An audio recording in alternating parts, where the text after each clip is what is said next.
За баярлалаа. Тэгэхээр хаян хэрвээ гишүүний одоо сэрэмжлүүлэг болгоомжлолоос хариугаа үргэлжлүүлээ л да. 7 сарын 1-ний бид үнэхээр аливаа сонгуулийн хууль ярих болгондоо уулна дурдж, боддож, тооцож болгоомжлж явах хэрэгтэй юм аа. Хаян хэрвээ гишүүнэ. Энэ бол Монголын үнэхээр олон зуун жилийн түүхэнд хамгийн том хар толб. Хэрвээ бид энэ байхгүй байсан шиг ийм асуудал үүсэхгүй байх шиг энэ байдлаар аливаа сонгуулийн хуулинд хандах юм бол энэ бол туйлын хүнд үр дагаврыг авчирнаа. Тэр талын асуудлыг л миний хувьд хэсэж байгаа. Ерөөсөө аливаа сонгуулийн хууль дараа нь ялсан ч хүлээн зөвшөөрдөг, ялагдсан ч хүлээн зөвшөөрдөг, ард түмэн хүлээн зөвшөөрдөг, бүгд хүлээн зөвшөөрдөг сонгуулийн дараа эв нэгдэлтэй болдог. Үүнийг бид энэ 7 сарын 1-ний сургамжийн дараа бол сонгууль болгоноор ахицтай хийгээд явж байгаа. Өнөөдөр одоо ялсан мөртлөө тэр Жанбаатар гишүүн энэ сонгуулиар муулаа л шүү дээ. Өөрөө ялцсан. 65 нь ялцсан. Тэгтэл тэр хуулиа муулаад, сонгуулиа муулаад ийм асуудлуудыг бол цаашдаа гарахгүй байх үнэхээр том реформ хэрэгтэй юу? Хэрэгтэй.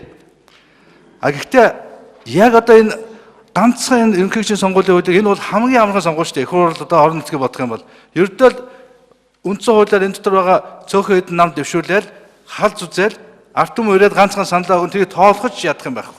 Ерөөсөө тэр олон сүлжигдсэн тоо байхгүй. Ингээл дүн гарлаа тэр дор нь асуулт шийдлээ. Энийг би түрүүний сонгуулиар харсан шүү дээ.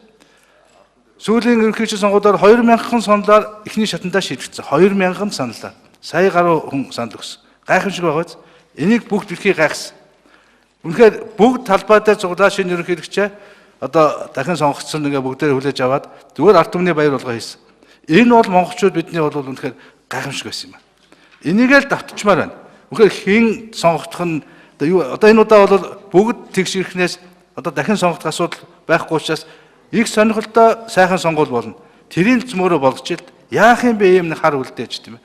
Зүгээр тэр байгаа болж исэн хуулинд нь тэрийг одоо болгоод хийгээд явахгүй бол дахиад нэг юм одоо эсэргүүцэл, хардал, сэрдэлт үлдэхтэй дараа нь ялсан ч хохиролтой, ялагдсан ч хохиролтой.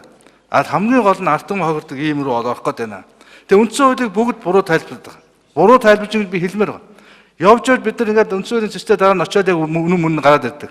Тэр дуртай гишүүн, засгийн газрын гишүүн өргөн барьдаг байгаа ингээд бид чинь өчнөө их хурал өчнөө жил засгаа хүмүүлдэг нэг юм их хурлаа шийддэггүй нэг юм байгаад байсан. Ганцхан шийд гараад энэ байхгүй болсон шүү дээ. Өнөөдөр гэвч бол үндсэн хуулинд нь бол тэр зохицуулалт нь байсан л байгаа байхгүй.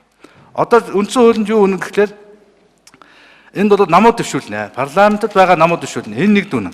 Тэр парламентын нам нь ямар утгаар байна гэхлээр тэр парламентод сонгогдсон гишүүн байна.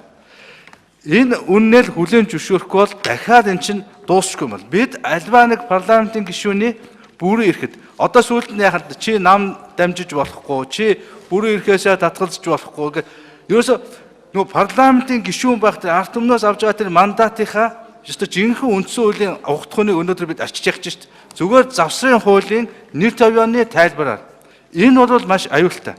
Ерөөсөө одоо манай энэ хуулиар бол юу болцоотой гэхээр 76 бие даагч сонгох болцоотой шүү дээ. Бүгд тойрог бие даагч байгаа. Тэд нар бүгд ялуул яах вэ? Монгол улс ерөнхийлөгчгүй улс болно. Ингэж унших уу? Байхгүй шүү дээ тийм юм. Тэр гишүүд чинь зугдраа засгийн газар байгуулалтууд нам байгуулаад ингээл цаашдаа тэр намын ерөнхийлөгч дэвшүүлээд ингээл явна шүү дээ.